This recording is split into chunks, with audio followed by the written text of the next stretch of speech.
Bon, à la base, cette vidéo devait parler d'Assassination Classroom, mais comme je n'aimais pas trop de mon texte que j'avais fait sur cette vidéo, je me suis dit, oh bah tiens, faire une vidéo sur Evangelion, une légende de l'animation, pourquoi pas? Mais à ce moment-là, je me rendais pas compte que Evangelion, ça allait être un gros bordel à faire le texte.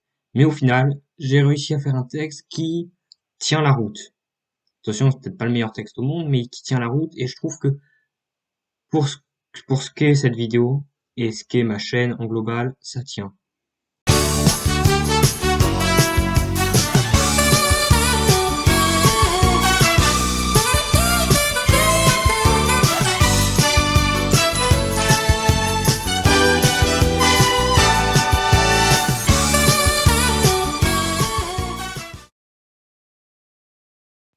Bon, alors sachez tout d'abord que cette vidéo sert surtout à la présentation d'Evangelion, pour donner envie aux gens de la voir, pour ceux qui ne l'auraient pas vu. Donc, il n'y aura aucun spoil, sauf à la toute fin de la vidéo. Mais vous inquiétez pas, je vous le rappellerai. Bon, Evangelion est sorti en 1996, tout d'abord comme anime de 26 épisodes, mais à la fin fut ratée à cause de problèmes d'argent qui causa une des pires fins que je n'ai jamais vues de l'histoire. Pas au point de vue de l'histoire, mais plutôt au point de vue graphique. Je vous spoil pas, mais c'était pas beau à voir. Donc suite à ça, l'auteur a reçu des menaces des fans, c'était d'ailleurs pas très bien, qui demandaient à faire une fin plus jolie. Enfin, une vraie fin, une bonne fin. Il n'empêche que, donc, à la suite, deux films sont sortis, un pour résumer en gros l'histoire, en résumant les 26 épisodes, les 24 premiers épisodes, puis un autre qui s'appelait The End of Evangelion, et elle était plus pour la fin, qui résumait le 24, le 25, le 26 épisodes, quoi, et aussi le 24, je crois. Donc d'ailleurs aussi Evangelion, je dis Evangelion, c'est peut-être très mal prononcé, mais je dis comme ça, et je suis habitué à dire comme ça, voilà. Donc, cet anime se passe en 2014, suite au second impact. Et les anges, des monstres géants, sont apparus. Ceux-ci résistent aux armes conventionnelles, c'est-à-dire les armes qu'on connaît, quoi. Bombe atomique et tout le bordel. La NERV, bon, ça se lit comme ça, donc je pense comme ça, est une organisation financée par l'ONU, et elle a créé les EVA, c'est-à-dire des robots géants capables de détruire les anges. Les EVA sont pilotés par des enfants qui sont, en quelque sorte, des enfants élus pour être en parfaite concordance. Bon, je sais pas trop comment expliquer, mais pas n'importe qui peut piloter ces EVA. Et donc, Shinjin, le personnage principal, le fils d'ailleurs du patron de la NERV, conduit l'EVA 1. Il y a aussi d'autres enfants. Il y a 3 enfants en tout de base, mais après il y en aura en plus. Mais bon, voilà, j'ai pas envie d'entrer dans les détails, c'est bien chiant après. Et donc, qui conduisent les EVA. Je n'ai pas non plus envie de je vous spoil pas comment ça se conduit, c'est une façon assez particulière, vous comprendrez avec le temps, l'anime explique vraiment bien.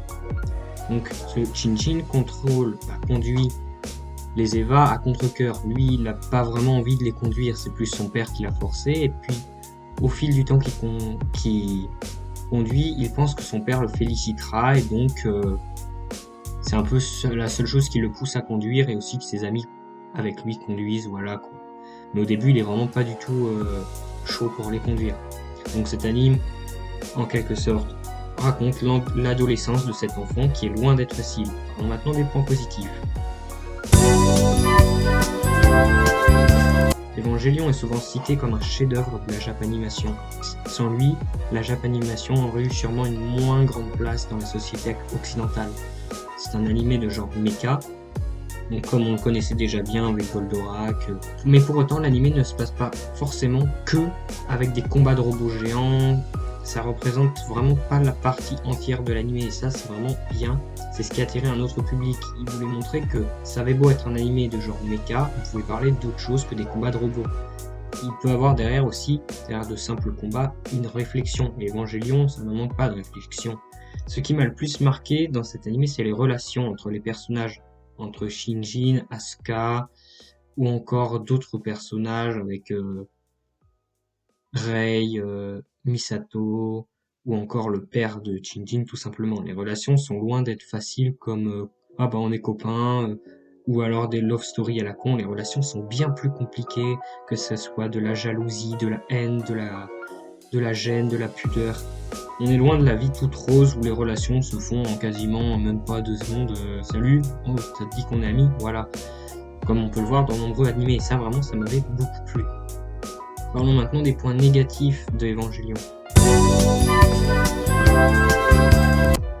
Les combats m'ont un peu déçu. Bon, j'aime bien les combats de mecha, donc en quelque sorte, moi, j'étais venu pour ça à la base. Pas vraiment pour, même si je savais qu'il y avait quand même des réflexions derrière, mais j'étais pas vraiment venu pour ça à la base, vraiment pour les combats de mecha. Et ces combats ne sont pas si fous qu'on le pense. Et j'ai vu déjà d'autres animés de mecha et je trouvais que les combats étaient plus beaux alors que parfois ces animés de mecha étaient même plus anciens. Mais bon, je le disais plus tôt, les combats ne sont pas la partie la plus présente de l'animé. On a même des épisodes où il n'y a pas du tout de combat de mecha et c'est assez bizarre d'ailleurs. Mais après, ce qui est bien, c'est que ça a ramené un autre public. Donc, en quelque sorte, c'est un bien pour un mal. Ou alors, des fois, des combats sont réglés en 1 minute ou 2. On nous présente un combat dans tout le début de l'animé qu'on stresse et au final, ça se dure en 5 secondes. Ou alors même, des fois, on n'a même pas l'entièreté du combat. Comme par exemple le premier combat. Bon, certes, ça fait mieux avancer l'histoire de pas le montrer. Là encore, je dis rien, mais j'étais quand même déçu pour un animé qui se dit du genre mecha d'avoir des fois des combats qu'on ne montrait pas en entièreté. Bon, après, bien sûr, il y a quand même des combats de fous, comme les premiers combats, ou encore les combats dans le film The End of Evangelion, où il y a vraiment des combats que j'avais vraiment bien aimés. Pour un dernier point négatif, j'ai remarqué un truc qui peut être pas très objectif, mais faut avouer qu'il y a des moments qui sont un peu chiants pour un spectateur. Je parle pas vraiment de moments c'est nul, mais plus des moments où c'est long, on s'ennuie et il se passe pas vraiment de choses très intéressantes. On voit ça avec les scènes dans la classe notamment, ou des fois à l'hôpital qui sont longues et chiantes, il n'y a aucun dialogue, on se demande un peu ce qui se passe. Alors certes, je me suis dit c'est pour montrer comme quoi Shinjin se sent seul, ou alors d'autres personnages se sentent seuls, mais pourtant, c'est vraiment... ça m'avait un peu saoulé sur le coup. En plus avec des fois des fonds de bruit d'oiseaux qui étaient réalistes, donc on se croyait vraiment dans la réalité, mais les oiseaux, ils piaillent pas H24 en réalité. Des fois tu les entends, mais quand même là c'était vraiment chiant à la fin, le bruit d'oiseaux m'a commencé à me casser la tête. La fin d'Evangelion a fait débat, mais je suis pas là pour vanter plus une fin que l'autre, je suis juste là pour donner mon avis sur la fin d'Evangelion. Donc je trouve que la fin de l'anime, donc en gros la première fin, était un peu simple. Les combats contre les anges sont finis, et Shinjin devient adulte. Bien que les épisodes sont pas beaux à voir, la thématique, le dialogue sont quand même bien là, ça reste déstabilisant. On voit Shinjin qui se pose des questions, voilà. Donc là, au final, la thématique est bonne, et c'est donc une bonne fin, fermée. Mais, il y a eu les films. Là, les combats sont présents, c'est-à-dire que les combats ne sont pas finis en quelque sorte, vu qu'il y a l'attaque de la nerve. Tout le monde meurt, ou presque, et le troisième impact a lieu, etc., etc. Mais pour autant, la fin tient toujours la route, c'est pas n'importe quoi, non. Il y a toujours cette histoire de plan complémentaire de l'homme. C'est une fin bien plus compliquée, je pense, en termes de scénario. Faut le suivre, faut pas être premiers épisodes, au pire des cas, vous suivez pas, mais bon, il faut quand même comprendre la thématique. Je trouvais quand même cette fin un petit peu plus compliquée, bien que vous me direz que, du point de vue graphique, tout est lié. La dernière fois, c'était plus, dans la première fin, c'était plus des images fixes.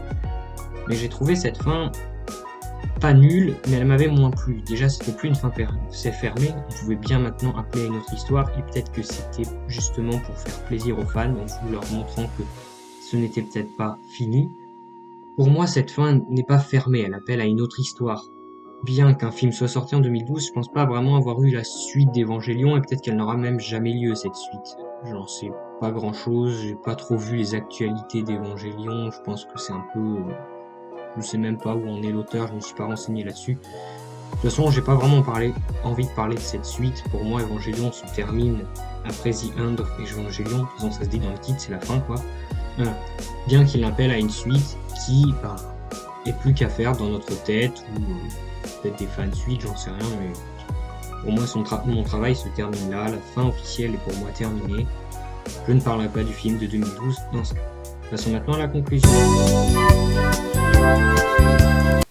Bon, pour la conclusion, j'ai changé de micro, donc je sais pas si on m'entendra mieux ou pas mieux. J'essaierai de voir au montage le son.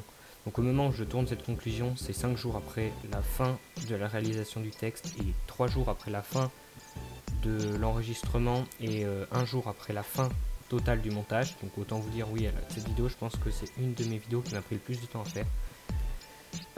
Tout simplement parce que le texte a été long à faire, le montage a été compliqué parce que j'avais fait le montage, en général je le fais en une journée. Mais là, c'était un bordel vu que j'ai failli perdre mes enregistrements, c'était très compliqué. Mais au final, je suis passé à quelques doigts de la catastrophe et de devoir tout refaire. Et donc de me suicider par la même occasion. Mais j'ai réussi, je sais pas trop comment, mais j'ai réussi à retrouver à peu près tout et à réussir à garder la vidéo comme elle était. Donc vous inquiétez pas, au terme de montage, je pense que ça va. Je me suis aussi rendu compte que je disais Shinjin et pas Shinji. J'avais pas trop compris pourquoi j'avais modifié le nom du héros. Donc pour les gens qui connaissent pas trop l'animé et le film et en Evangelion en global, c'est pas très grave, mais pour les fans, je pense que ça peut faire chier. Donc voilà, je m'excuse d'avoir écorché son prénom. Donc voilà, je sais pas, j'ai plus vraiment. Je voulais terminer cette vidéo vraiment en expliquant que cette vidéo n'était pas vraiment pour parler que de la fin, des théories. Il y a vraiment énormément de vidéos sur la fin d'Evangelion. Je voulais vraiment pas faire ce type de vidéo. Je voulais en gros parler de Evangelion en global, ce qui m'a plu et ce qui m'a un peu moins plu sur ce phénomène et cette légende de l'animation. Et aussi un petit peu mettre ma touche à la fin, un peu parler de la fin, parce que c'est quand même le truc qui fait débat, mais sans rentrer un peu dans les débats constants qu'il y a sur Evangelion. Voilà. Donc j'espère, si vous ne connaissiez pas Evangelion, que ça vous a donné envie de le voir, parce qu'il faut le voir au moins une fois dans sa vie. Et pour les autres, j'espère que voilà, quoi, ça vous a plu cette vidéo. Donc mettez un like ou un commentaire pour me dire ce que vous en avez pensé. Abonnez-vous, ça me motive vraiment encore plus pour faire plein de vidéos encore. Je l'espère. Il y a une autre vidéo qui est en ce moment en train d'être écrite. D'ailleurs, je prends énormément de plaisir à l'écrire. Ce qui n'arrive pas souvent, croyez-moi. C'est une blague. Et sur ce, à la prochaine.